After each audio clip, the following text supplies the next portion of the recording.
ایک عیسائی نے بتایا وہ زمیل چلا گیا ہے۔ ابو لیلا نے پوچھا کیا اسے وہاں ہونا چاہیے تھا یا یہاں؟ عیسائی نے بتایا وہ قبیلے کے سردار کا بیٹا ہے، وہ کسی کے حکم کا پابند نہیں، وہ حکم دینے والوں میں سے ہے۔ کیا وہ اپنے باپ کے خون کا انتقام لینے آیا ہے؟ اس نے کئی بار کہا کہ وہ ابن ولید سے اپنے باپ کے خون کا انتقام لے گا۔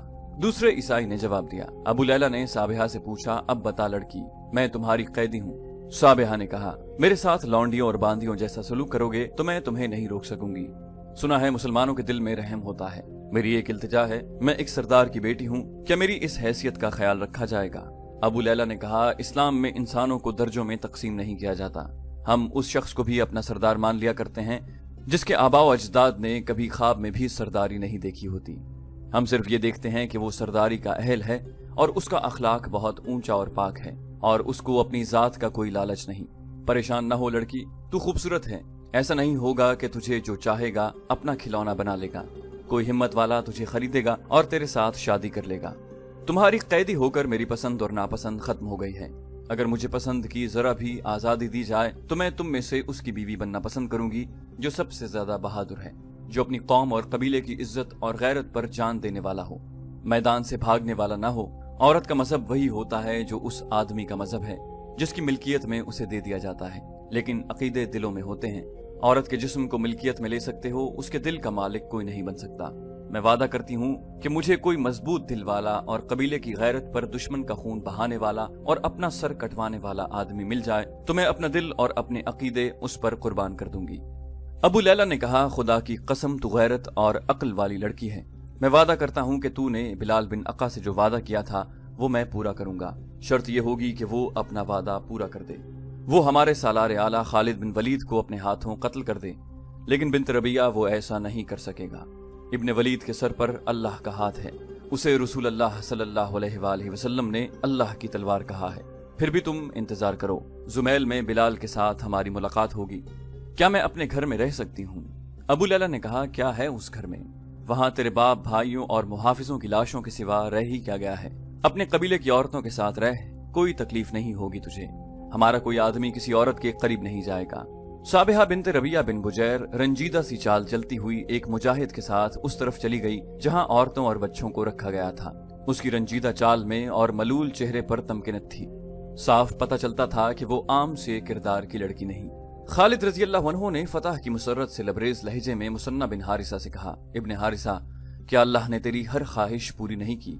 مثنہ بن حارثہ نے جوشیلے لہجے میں کہا لاریب لاریب، کفار کی آنے والی نسلیں کہیں گی کہ مسلمانوں نے ان کے آباء و اجداد پر بہت ظلم کیا تھا، اور ہماری نسلیں انہیں اپنے اللہ کا یہ فرمان سنائیں گی کہ جس پر ظلم ہوا وہ اگر ظالم پر ظلم کرے تو اس پر کوئی الزام نہیں۔ تو نہیں جانتا ولید کے بیٹے، ان آتش پرستوں نے اور صلیب کے پجاریوں نے جو ظلم ہم پر توڑے ہیں تو نہیں جانتا، تو نے سنے ہیں، ہم نے سہے ہیں، اب یہ لوگ اللہ کی گرفت میں آ گئے ہیں۔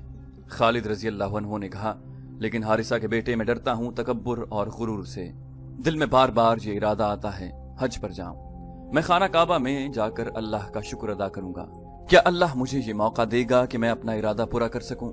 مثنہ نے کہا تو نے ارادہ کیا ہے تو اللہ تجھے ہمت بھی دے گا، موقع بھی پیدا کر دے گا۔ مثنہ نے کہا کچھ دیر بعد تمام سالار خالد رضی اللہ عنہ کے سامنے بیٹھے تھے اور خالد رضی اللہ عنہ انہیں بتا رہے تھے کہ اگلا حذف زمیل ہے۔ جاسوسوں کو زمیل بھیج دیا گیا تھا۔ پہلے یوں ہوتا رہا ہے کہ ایک جگہ ہم حملہ کرتے تھے تو دشمن کے آدمی بھاگ کر کہیں اور اکٹھے ہو جاتے تھے۔ خالد رضی اللہ عنہ نے کہا اب ہم نے کسی کو بھاگنے نہیں دیا، سنہ سے شاید ہی کوئی بھاگ کر زمیل پہنچا ہو، لیکن زمیل خالی نہیں، وہاں بھی دشمن موجود ہے اور وہ بے خبر بھی نہیں ہوگا۔ کل رات زمیل کی طرف کوچ ہوگا اور اگلی رات وہاں اسی قسم کا شبخون مارا جائے گا۔ تاریخوں میں یہ نہیں لکھا کہ سنہ میں خالد رضی اللہ عنہ نے کس سالار کو چھوڑا۔ سورج غروب ہوتے ہی مسلمانوں کا لشکر زمیل کی سمت کوچ کر گیا۔ ساری رات چلتے گزری، دن نشیبی جگہوں میں چھپ کر گزرا اور سورج کا سفر ختم ہوا تو مجاہدین اپنے ہدف کی طرف چل پڑے۔ زمیل میں بھی دشمن سویا ہوا تھا، سنتری بیدار تھے، جہاں بھی گشتی سنتریوں اور دیگر سنتریوں کو اسی طریقے سے ختم کیا گیا جو مزی اور سنہ وغیرہ میں آزمایا گیا تھا۔ مسلمانوں کی ترتیب وہی تھی، یعنی ان کا لشکر 3 حصوں میں تقسیم تھا۔ یہ شب خون بھی پوری طرح کامیاب رہا۔ مورخ لکھتے ہیں کہ کسی ایک بھی آدمی کو زندہ نہ نکلنے دیا گیا، جہاں بھی عورتوں اور بچوں کو الگ کر لیا گیا تھا۔ سالار ابو لیلا نے بلال بن عقا کے متعلق معلوم کیا، پتہ چلا کہ وہ 1 روز پہلے یہاں سے نکل گیا تھا۔ یہ بھی پتہ چلا لیا گیا کہ زمیل سے تھوڑی دور رضاب نام کی ایک بستی ہے جس میں عیسائیوں کی خاصی تعداد جمع ہو گئی ہے اور ان کے ساتھ مدائن کی فوج کے 1-2 دستے بھی ہیں۔ خالد رضی اللہ عنہ نے 2 حکم دیے، ایک یہ کہ سنہ سے مال غنیمت اور دشمن کی عورتوں اور بچوں کو زمیل لایا جائے، دوسرا حکم یہ کہ فوری طور پر رضاب پر حملہ کیا جائے۔ آتش پرستوں کا لڑنے کا جذبہ تو جیسے بالکل سرد پڑ گیا تھا۔ مسلمان 3 اطراف سے رضاب پر حملہ آور ہوئے، لیکن یہ گھونسا ہوا میں لگا۔ رضاب بالکل خالی ہو چکا تھا۔ پتہ چلتا تھا کہ جہاں فوج موجود رہی ہے لیکن اب وہاں کچھ بھی نہ تھا۔ اپنے باپ عقا بن ابی عقا کا بیٹا بلال بھی لاپتہ تھا۔ فوج کا ایک سوار دستہ دور دور تک گھوم آیا، دشمن کا کہیں نام و نشان نہیں ملا۔ آخر فوج واپس آ گئی۔ سنہ کی عورتیں زمیل لائی جا چکی تھیں، مال غنیمت بھی آ گیا۔ خالد رضی اللہ عنہ نے خلافت مدینہ کا حصہ الگ کر کے باقی مجاہدین میں تقسیم کر دیا۔ ابو لیلہ نے صابحہ کو بلایا، بلال بن عقا یہاں سے بھی بھاگ گیا ہے۔ ابو لیلہ نے اسے کہا، اس نے اپنے باپ کے خون کا انتقام لینا ہوتا تو یوں بھاگا نہ پھرتا، کیا اب بھی تو اس کا انتظار کرے گی؟ صابحہ نے کہا، میں اپنی مرضی سے تو کچھ بھی نہیں کر سکتی۔ ابو لیلہ خالد رضی اللہ عنہ سے بات کر چکے تھے۔ مورخ لکھتے ہیں کہ اس لڑکی کی خوبصورتی اور جوانی کو دیکھ کر سب کا خیال یہ تھا کہ خالد رضی اللہ عنہ اس سے شادی کر لیں گے۔ صابحہ کی یہ خواہش بھی پوری ہو سکتی تھی کہ وہ سب سے زیادہ بہادر اور بے خوف آدمی کی بیوی بننا چاہتی ہے، لیکن خالد رضی اللہ عنہ نے کہا کہ مجھ سے زیادہ بہادر موجود ہیں۔ چنانچہ خالد رضی اللہ عنہ نے اس پیغام کے ساتھ مال غنیمت اور عورتیں مدینہ کو روانہ کر دیں۔ جو دستہ مال غنیمت کے ساتھ بھیجا گیا اس کے کماندار نعمان بن عوف شیبانی تھے۔ انہوں نے صابحہ کے متعلق مدینہ میں بتایا کہ یہ لڑکی کون ہے، کیسی ہے اور اس کی خواہش کیا ہے۔ مورخوں کے مطابق صابحہ کو حضرت علی رضی اللہ عنہ نے خرید لیا۔ صابحہ نے بخوشی اسلام قبول کر لیا اور حضرت علی رضی اللہ عنہ نے اس کے ساتھ شادی کر لی۔ حضرت علی رضی اللہ عنہ کے صاحبزادے عمر اور صاحبزادی رقبہ صابحہ کے بطن سے پیدا ہوئی تھی۔